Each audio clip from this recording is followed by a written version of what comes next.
दिन भर की खबरों में सबसे पहले डालते नजर आज के मुख्य समाचारों पर। राजकार्य में बाधा व छीना झपटी का आरोप, पीएचडी कर्मचारी ने दर्ज कराया मामला। पानी सप्लाई को लेकर हुआ था विवाद। मोबाइल फोन शोरूम में चोरी का प्रयास, सीसीटीवी फुटेज में नजर आए 2 संदिग्ध। सीज की गई बाइक को चोरी की बाइक दिखाने का आरोप, जंक्शन थाना का है मामला। बाल श्रम निषेध दिवस पर औद्योगिक क्षेत्र में सेमिनार आयोजित, उद्योगपतियों से मांगा सहयोग। अब खबरें विस्तार से। जंक्शन में चुंगी नंबर 8 पर स्थित वाटर वर्क्स में शुक्रवार सुबह हुए विवाद के बाद पीएचडी कर्मचारी की ओर से एक जने के खिलाफ नामजद व 2-3 अन्य के खिलाफ राजकार्य में बाधा डालने, मारपीट करने व छीना झपटी के आरोप में मामला दर्ज करवाया है। जंक्शन पुलिस ने शुक्रवार रात मामला दर्ज कर जांच शुरू कर दी। चंद्र सिंह जो हेल्पर है वाटर वर्क्स के अंदर, सरकारी कर्मचारी, उसके द्वारा एक रिपोर्ट देकर के कुछ व्यक्तियों द्वारा उसके साथ राजकार्य में बाधा और मारपीट धक्का-धूम करने से प्रकरण दर्ज कराया और जिसपे प्रकरण दर्ज करके अनुसंधान किया। घर में घुसकर मारपीट व तोड़फोड़ करने का आरोप लगाते हुए मामला दर्ज करने के लिए शुक्रवार को जंक्शन थाना में नई कुंजा निवासी एक अधेड़ ने परिवार सौंपा। राजकुमार चाटव निवासी वार्ड नंबर 3 नई कुंजा ने बताया कि शुक्रवार रात करीब 8:30 बजे 6-7 मोटरसाइकिल पर करीब 14-15 जने लाठियों व हॉकियों से लैस होकर आए, उसके घर में जबरन घुसकर मारपीट की। जंक्शन थाना में सौंपे गए परिवाद में बताया गया कि 14-15 जने लाठियों व हॉकियों से लैस होकर आए और उसके घर में जबरन घुस गए। उसके पुत्र राहुल व रविंद्र से मारपीट करने लगे। राहुल व रविंद्र मौके से भाग गए तो उससे व उसकी पत्नी सुंदरी देवी के साथ मारपीट शुरू कर दी। मारपीट में दोनों चोटिल हो गए। इसके बाद इन्होंने घर में तोड़फोड़ शुरू कर दी। शोर शराबा सुनकर आस पड़ोस के राकेश मीणा, पुत्र पूर्णराम मीणा, जितेंद्र आदि आए और हमलावर वहां से भाग गए। उनकी एक मोटरसाइकिल मौके पर रह गई। उन्होंने पुलिस को सूचना दी। पुलिस तुरंत मौके पर पहुंची और मोटरसाइकिल को अपने साथ थाना ले गई। राजकुमार के अनुसार वह हमलावरों में से मुकेश लोट पुत्र श्रवण, राजेंद्र पुत्र दाताराम, सलमान पुत्र पुन्नू खां, लकी गुड्डी निवासी आईटी बस्ती को जानता है। उन्होंने इसके अलावा 9-10 अन्य जनों के खिलाफ लाठियों व हॉकियों से लैस होकर जबरन घर में घुसकर मारपीट करने और घर का सामान तोड़फोड़ करने के आरोप में मामला दर्ज कर कानूनी कार्रवाई की मांग की है। नंबर 3 नई खुंजा, हनुमानगढ़ जंक्शन, रात के 8:30 बजे और कई आदमी मिलकर मोटरसाइकिल पर आके 2 जने 2 मोटरसाइकिल पर हमला बोल दिया। सब परिवार को घायल कर दिया और भाग निकले। और उनके पास लाठियाँ, डंडे, तो थोड़ा मारपीट का सारा सामान उनके पास तैयार था जी। और ये वो मारपीट करने लगे, हमारे हाथ पैर में चोट मारी और कहने लगे ये आपने हमारे घर में घुस के कहते हम दूध सारा कुछ सामान तोड़-फोड़ करने लगे इधर उधर। हमने आसपास के पड़ोसियों को बुलाया, चिल्लाया तो आसपास के पड़ोसियों ने हमें मोहल्ले को लेके आगे, तब जाके वो सब फरार हो गए, भाग गए। जिसमें से एक बाइक को हमने पकड़ लिया और थाने में दे दिया। क्यों आए ये लोग, क्यों हमला किया आपके घर पर? हम नहीं जानते जी, हम इनको जानते तक नहीं, उनमें से किसी को जानते ही नहीं जी। विश्व बाल श्रम निषेध दिवस पर शनिवार को जंक्शन के औद्योगिक क्षेत्र में बाल कल्याण समिति व औद्योगिक एसोसिएशन के तत्वावधान में सेमिनार का आयोजन किया गया। सेमिनार में बाल कल्याण समिति अध्यक्ष व सदस्यों ने उद्योगपतियों से बाल श्रम रोकने में सहयोग मांगा। सेमिनार में बाल कल्याण समिति अध्यक्ष जितेंद्र गोयल ने औद्योगिक क्षेत्र के उद्योगपतियों को बताया कि अगर वे समिति का सहयोग करें तो निश्चित रूप से बाल श्रम पर रोक लगाई जा सकेगी, क्योंकि अगर हमारे प्रयासों से एक बच्चे का बचपन बचता है तो बड़ी बात है। समिति अध्यक्ष जितेंद्र गोयल का कहना था कि अगर परिजन अपने नाबालिग बच्चे को बाल श्रम करने के लिए भेजते भी हैं, लेकिन अगर लोग छोटे बच्चों से मजदूरी नहीं करवाने की ठान ले तो उससे भी बाल श्रम रोकने में काफी मदद मिलेगी। वहीं बाल कल्याण समिति सदस्य प्रेमचंद शर्मा ने कहा कि यह धारणा है कि औद्योगिक क्षेत्र में बच्चों से बाल श्रम करवाया जाता है। इसी के मद्देनजर सेमिनार आयोजित करने का उद्देश्य था। उद्योगपतियों से वार्तालाप कर उन्हें यह समझाने का प्रयास करें कि सरकार बाल श्रम रोकने के लिए काफी गंभीर है। वे ऐसा कोई भी कार्य न करें जिससे बच्चों के स्वास्थ्य व विकास में कोई बाधा आए। सेमिनार में शामिल औद्योगिक प्रतिनिधियों ने समिति को आश्वस्त किया कि उनके क्षेत्र में बाल श्रम नहीं होगा। अगर उन्हें कहीं कोई बच्चा बाल श्रम करता पाया गया तो उसकी सूचना समिति को देकर बच्चे को बाल श्रम से मुक्त करवाने में सहयोग किया जाएगा। सेमिनार के दौरान एक बच्ची ने बाल श्रम निषेध दिवस पर कविता भी प्रस्तुत की। ये समय की एक बहुत बड़ी समस्या होती जा रही है बाल श्रम केवल ये नहीं है कि बच्चा पढ़ नहीं पाया या कोई और उसमें समस्या उसमें उत्पन्न होगी। बाल श्रम की पोजीशन के अंदर बच्चे का शारीरिक के साथ साथ मानसिक विकास भी अवरुद्ध होता है। परिस्थितियाँ ऐसी हैं कि इंडस्ट्री विको का मुझे ज़्यादा आइडिया नहीं है, पर जो मार्केट सेक्टर है अपना, स्पेशली चाय की दुकानें हैं या और जो होटल रेस्टोरेंट वगैरह है, वहाँ पे इसके नियोजन की ज़्यादा संभावना है। उनमें भी क्या रहता है कि बच्चे को ये नहीं है कि वो आज काम पे लगा लिया और उसको वो कंटिन्यू काम पे रखेंगे, ऐसा नहीं है। कंटिन्यू रखें तो वो कोई दिक्कत भी नहीं है। समस्या वहाँ उत्पन्न हो रही है कि वो जब तक छोटा है, वो मूवमेंट उसमें ज़्यादा है, तो उसको वो काम करेंगे, उसका शोषण करेंगे। जैसे ही उसकी एज ज़्यादा होगी, उसकी रेट की डिमांड बढ़ेगी, मजदूरी ज़्यादा मांगने लगेगा। फैक्ट्री मालिक आदि बच्चों से काम करवाते हैं ताकि उन्हें कम मजदूरी देनी पड़े। बाल श्रम रोकना केवल श्रम विभाग का ही कार्य नहीं है, बल्कि यह पूरे समाज का दायित्व भी है। इसे सिर्फ जन जागरण और जागरूकता के जरिए ही रोका जा सकता है। इसके लिए श्रम विभाग, समाज कल्याण विभाग सहित इस कार्य में लगे NGO को रैलियों और गोष्ठियों के जरिए जागरूकता पैदा करने की आवश्यकता है। इसी क्रम में आज इस गोष्ठी का आयोजन किया गया है। बाल श्रम उन्मूलन दिवस के रूप में मनाया जाता है। बच्चों से काम कराने की प्रवृत्ति आर्थिक युग में इसलिए पैदा हो गई कि हमने अपने लाभ के लिए बच्चों का अपने श्रम शक्ति के रूप में उपयोग करना चालू कर दिया। इसी लालसावश हमने उसके जीवन को इतना प्रभावित किया कि उसका भविष्य से हमने खिलवाड़ कर दिया। ऐसी प्रथाएं जो है वो कुप्रथाओं के रूप में आती हैं और ये दिवस भी आज इसी चेतना के रूप में मनाया जा रहा है कि हम अपनी औद्योगिक इकाइयों में, हम अपने व्यापार में बाल श्रमिकों का उपयोग ना करें, ताकि उसका भविष्य बिगड़े नहीं और वो एक अच्छे कार्य की दिशा में पढ़ लिख कर आगे बढ़ सके। परंतु कुछ ऐसे लोग होते हैं जिनकी प्रवृत्ति होती है अपना आर्थिक हित देखना।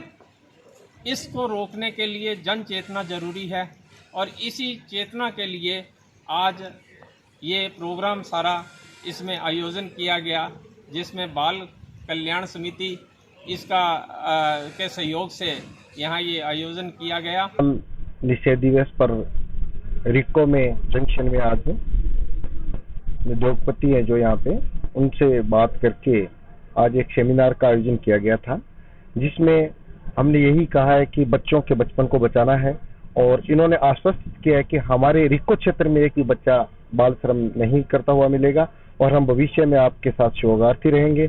और हमने इनको यही कहा है कि हो सकता है बच्चे के गार्जियन न समझे और उस बच्चे को भेज रहे हैं, लेकिन सबसे बड़ी अहम बात आज के दिवस पे यही थी कि इन लोगों को हमें मोटिवेट करना था कि आप उनको शौक नहीं करें, आप उन्हें नहीं रखोगे तो स्वतः ही एक बाल श्रम पे रोक लगेगी। तो इन लोगों ने हमें पूरी सहमति दी है और भविष्य में भी इन्होंने शौहार ये बोला कि जहाँ कहीं भी हमें दिखेगा हम तुरंत सूचना देंगे। हमने यही कहा है कि एक बच्चे का बचपन बचाना बहुत बड़ी बात होगी। आज इसी विश्व जो दिवस है अपने बाल श्रम दिवस, निषेध दिवस, इस पे इनको एक संकल्प दिलाया और बहुत अच्छा प्रोग्राम रहा और जो औद्योगिक क्षेत्र से प्रतिनिधि आए उन्होंने सबने इसमें शौक करने का कहा है। टाउन के गुड़ मंडी स्थित मोबाइल फोन शोरूम में शुक्रवार रात ताले तोड़ चोरी का प्रयास किया गया, लेकिन चोर अपने मंसूबों में कामयाब नहीं हो पाए। उन्होंने शटर के ताले तो तोड़ दिए, लेकिन शीशे के गेट खोलने में कामयाब नहीं हो पाए। इसके चलते उन्हें खाली हाथ लौटना पड़ा। यह वाकया सीसीटीवी कैमरा की फुटेज में कैद हो गया।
मिली जानकारी के मुताबिक टाउन की गुड़ मंडी में एसआर एंटरप्राइजेस के नाम से स्थित एमआई मोबाइल फोन कंपनी के शोरूम के संचालक संदीप कुमार कंदोई ने बताया कि दुकान पर काम करने वाला अंश बब्बर शनिवार सुबह करीब 10:30 बजे दुकान पर पहुंचा तो दोनों ताले टूटे हुए थे। अंदर जाकर सार संभाल की तो सभी सामान सुरक्षित मिला, इस कारण चोरी होने से बच गई। जब उन्होंने सीसीटीवी कैमरे की फुटेज देखी तो उसमें रात 12:30 बजे से 1:30 बजे के बीच में दो जने पेचकस से ताले तोड़ते नजर आए।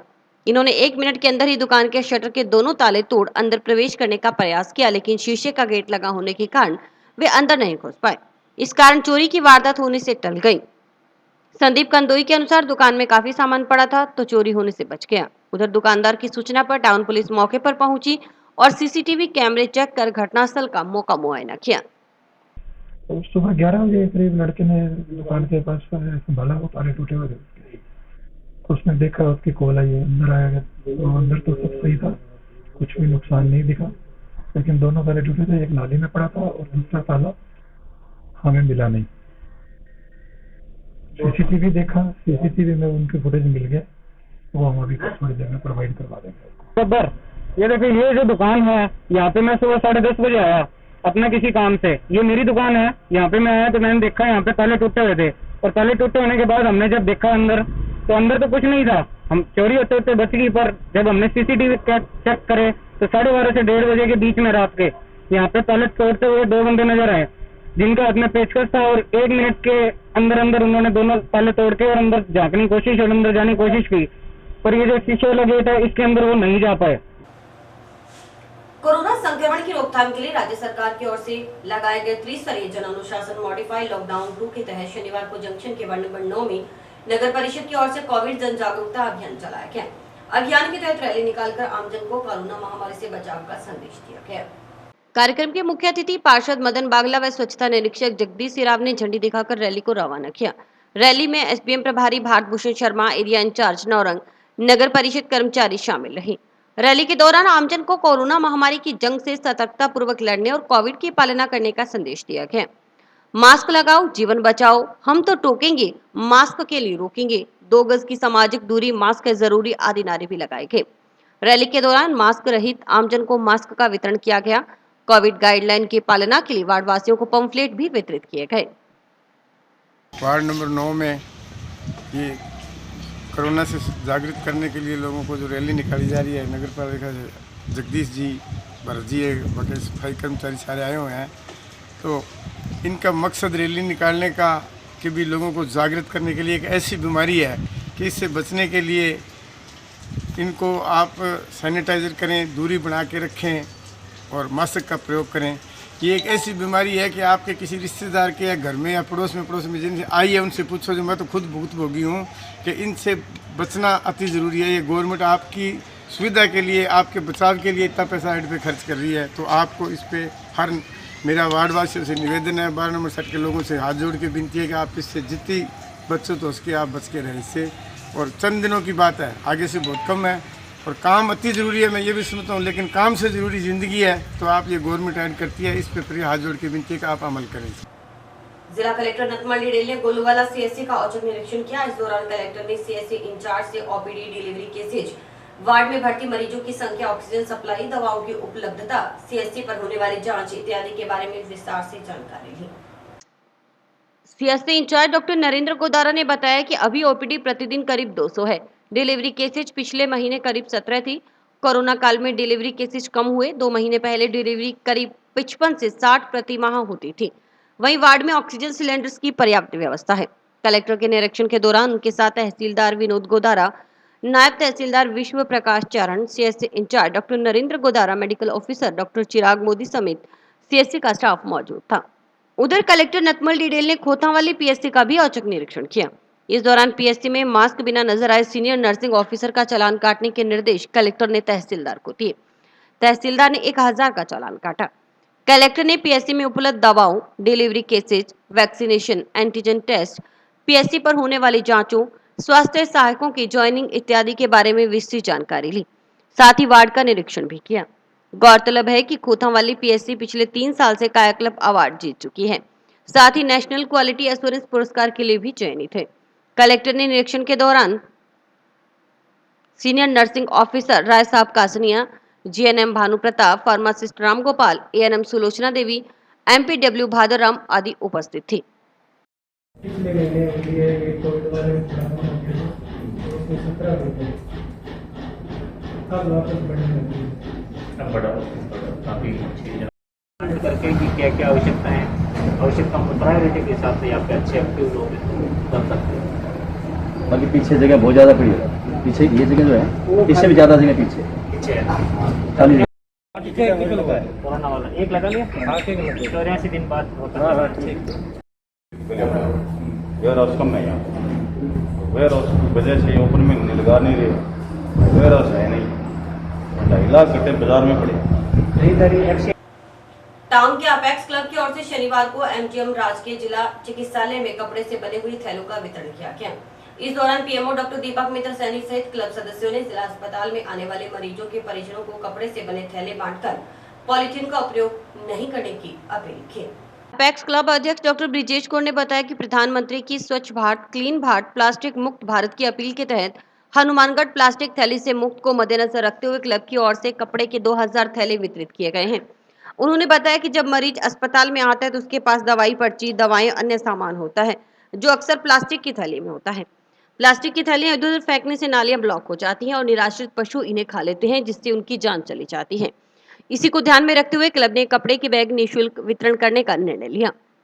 सचिव इंद्र पाहवा ने कपड़े के थैले कोविड-19 की गाइडलाइन भी अंकित की गई है। इस पर 2 गज की दूरी, मास्क है जरूरी, वैक्सीनेशन आदि को लेकर लिखा गया है। इस मौके पर डॉक्टर गौरीशंकर, सुनील सोंधी, क्लब कोषाध्यक्ष अशोक अग्रवाल, प्रोजेक्ट चेयरमैन कमल खदरिया, अजय सुखीजा, डॉक्टर प्रदीप सहारण, टोनी कालरा, नीरज कौशल सहित अन्य चिकित्सक मौजूद रहे। आज अपेक्स क्लब की तरफ से इको फ्रेंडली बैग्स का वितरण किया जा रहा है, वो भी मरीज के रिश्तेदारों और मरीजों के बीच में।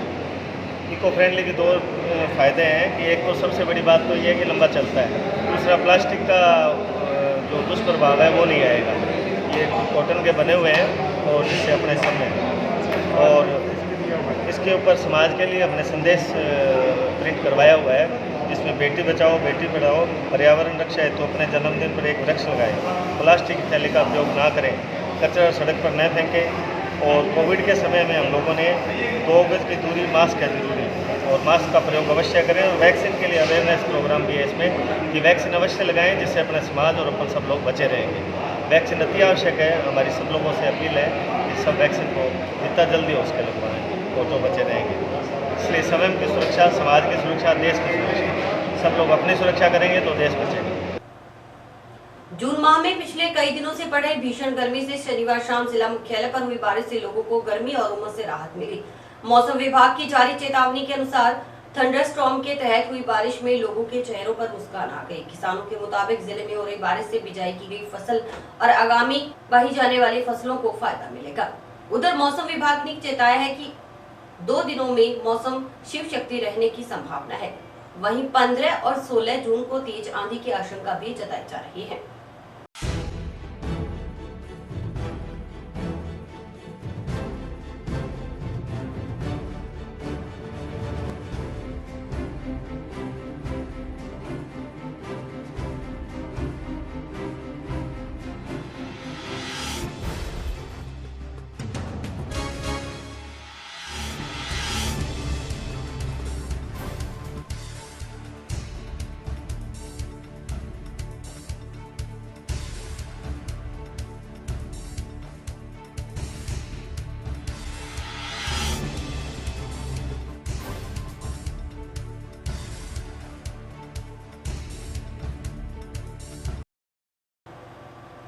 जंक्शन पुलिस द्वारा बिना कागजात के पकड़ी गई बाइक को चोर गिरोह द्वारा चोरी की गई बाइक दिखाने और चोर गिरोह में बाइक बरामदगी दिखाने पर विवाद खड़ा हो गया है। इस संबंध में बाइक मालिक जंक्शन निवासी व्यापारी देवेंद्र शाक्य ने आरोप लगाए। उन्होंने प्रेस वार्ता कर जानकारी दी। प्रेस वार्ता में देवेंद्र शाक्य ने बताया कि जंक्शन पुलिस ने 28 मई को उसके मुनीम से बाइक पकड़ी थी और ऑनलाइन कागजात दिखाने पर बाइक नहीं छोड़ी और मोबाइल भी रख लिया, जिसके बाद 300 रुपए रिश्वत लेकर मोबाइल तो दे दिया गया, जबकि बाइक को सीज करने का कह दिया गया और न ही बाइक सीज करने या चालान काटने का कोई दस्तावेज दिया गया। इस पर व्यापारी ने 28 मई को ही इसकी शिकायत ऑनलाइन पोर्टल पर कर दी और उसको 11 जून को पता लगा कि जंक्शन पुलिस ने चोरी की 9 बाइक सहित चोर गिरोह के 2 सदस्य पकड़े हैं, जिसमें उसकी बाइक को भी चोरी हुई बाइक दिखा दिया, जबकि उसने चोरी का कोई मुकदमा दर्ज ही नहीं करवाया, बल्कि उसने 28 मई को ही इसी बाइक को पकड़े जाने की शिकायत दर्ज करवाई थी। इस मामले में एसपी प्रीति जैन का कहना था कि शिकायत पर जांच करवाई जा रही है और डीएसपी हनुमानगढ़ प्रशांत कौशिक मामले की जांच कर रहे हैं। के कारण वो लॉकडाउन के अंदर 1:30 बजे 28 मई को मेडिकल से दवाई लेने गया था। आते टाइम उसको पुलिस वालों ने पकड़ लिया। इनका नाम है दिलीप कुमार जी। उन्होंने लड़के से डॉक्यूमेंट पूछे, लड़के ने उनको ऑनलाइन डॉक्यूमेंट दिखाए। उन्होंने ऑनलाइन डॉक्यूमेंट को इनवैलिड माना कि हम इसको नहीं मानते, आप हमें डॉक्यूमेंट ले आके दिखाओ। लड़का बोला कि मैं डॉक्यूमेंट लेके आता हूँ। तो उन्होंने बोला कि तेरे पास कोई डॉक्यूमेंट नहीं है, तेरे पास हेलमेट नहीं है, तो 2320 रुपए का तेरा चालान बनेगा। अगर तू चालान से बचना चाहता है तो 500 रुपए और बाइक को ले जा। लड़के ने कहा कि मेरे पास पैसा नहीं है, मैं पैसा आपको लेके आके देता हूँ। तो दिलीप कुमार जी ने उससे लड़के से मोबाइल ले लिया। फिर लड़का मेरे पास आया, फिर मैंने दूसरे लड़के को भेजा कि भैया मोबाइल तो दो। तो 300 रुपए लेके उन्होंने मोबाइल वापस दिया और बाइक उन्होंने बिना चालान काटे वो लेके चले गए। इसकी शिकायत मैंने 181 पोर्टल पे की। उसके एवज में इन्होंने जवाब भी दिए कि प्रार्थी ये चीजें झूठ बोल रहा है, क्योंकि वो अपने अधिकारी को बचाने की पूरी तरह से कोशिश कर रहे हैं।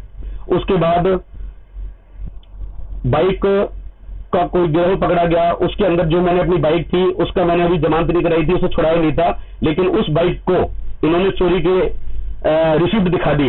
तो मैं उनको पूछा, भाई तुमने मेरी चोरी रिसिप्ट कैसे दिखा दी? बाइक तो मैंने आपसे अभी तक जमानत नहीं कराई है। तो उन्होंने कहा हम ऐसे ही करेंगे, जब तुम प्रशासन के साथ पंगा लोगे तो हम ऐसे ही करेंगे और हमारी सुनी जाएगी, तेरी कहीं नहीं सुनी जाएगी। उनको मैंने बोला कि मैं आपकी शिकायत आईजी से करूंगा इस मैटर की।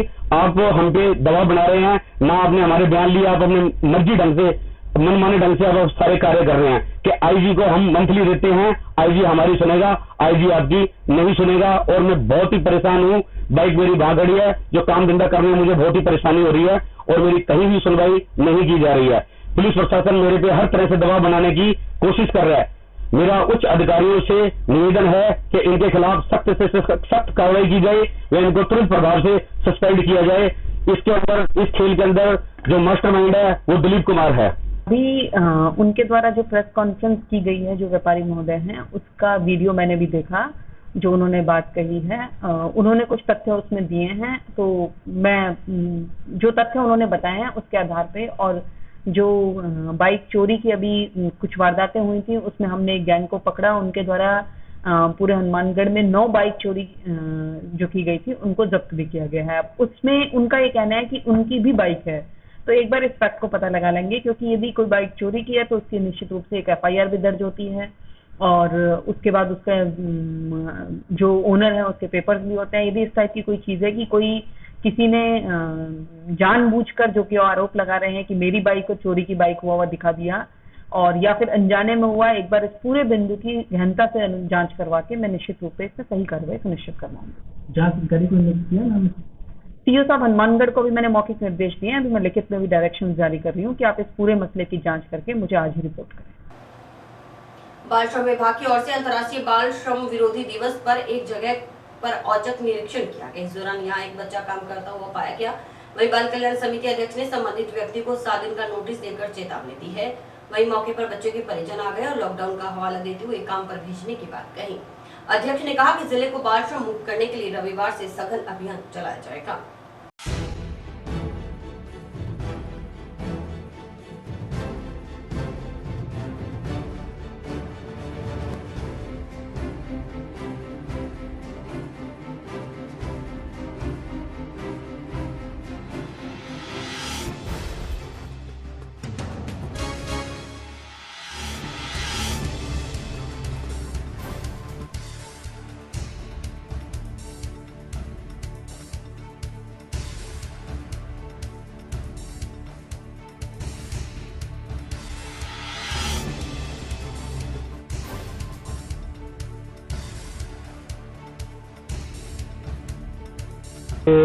अंतर्राष्ट्रीय बाल श्रम निषेध दिवस है। इस अवसर पर चेयरमैन साहब CWC के मार्फत आज औचक निरीक्षण किया गया था। निरीक्षण में आज एक बाल श्रमिक नियोजित मिला तो चेयरमैन साहब ने उनको नोटिस दिया है, पाबंद किया है और बच्चे को उसकी माता को सुपुर्द कर दिया गया है और उसे नोटिस देके 7 दिन का उस पर आगे जुर्माने की कार्रवाई और कानूनी कार्रवाई आगे की जाएगी। राज्य सरकार और कलेक्टर साहब की मंशा के अनुरूप आगे ये अभियान है कंटिन्यू चला जाएगा और कल से इस अभियान को और ज़्यादा सघन किया जाएगा। जिले को बाल श्रम मुक्त करने की दिशा में जहां कहीं भी बाल श्रम की संभावनाएं मिलेगी उस पर सख्त से सख्त कार्रवाई की जाएगी। बाल श्रम रोकथाम दिवस था, उस पर आज सीएम साहब से भी डीसी हुई, कलेक्टर महोदय की, एसपी महोदय और सभी श्रम विभाग के अधिकारी थे। तो मुख्यमंत्री जी की मंशा है कि जो बच्चे हैं, छोटे बच्चे हैं, उनका भविष्य के प्रति देखते हुए उन्हें मुख्य धारा से जोड़ा जाए और जो बाल श्रम करवा रहे हैं उन पे कार्रवाई की जाए और जो बाल श्रम कर रहे हैं उनको समझाइश कर अपने मुख्य धारा से जोड़ के और उसको योजना के माध्यम से उसे आगे बढ़ाया जाए। मुख्यमंत्री ने आज चिंता जताते हुए बताया कि आने वाले दिनों में जो बच्चे बाल श्रम से मुक्त करवाए जाते हैं उनके देखभाल के लिए बहुत सी योजनाएं तैयार की जा रही हैं और प्रभावी योजना तैयार करने के लिए मुख्यमंत्री जी ने आदेश भी दिए हैं और इन बच्चों को मुख्य धारा से जोड़ने का जो मुख्य ध्येय है उसके समक्ष ही हम मुख्यमंत्री जी के दिशा निर्देशों से पूरा हनुमानगढ़ जिले में बाल श्रम अधिकारी और हम लगे हुए हैं। आज औचक निरीक्षण में एक बच्चा बाल श्रम करते हुए पाया गया तो मौके पे उनके माता और वो आ गए। उन्होंने कहा कि हमने तो लॉकडाउन के चलते हुए भेजा, लेकिन हमने जहाँ भी ये बाल श्रम करा था उसको 7 दिवस का नोटिस दिया है और नोटिस के तहत उसको बुलाया गया, उसके बाद आगामी कार्रवाई की जाए। और इसी के साथ समाचार समाप्त हुए। रोजाना देखते रहिए समाचार। नमस्कार।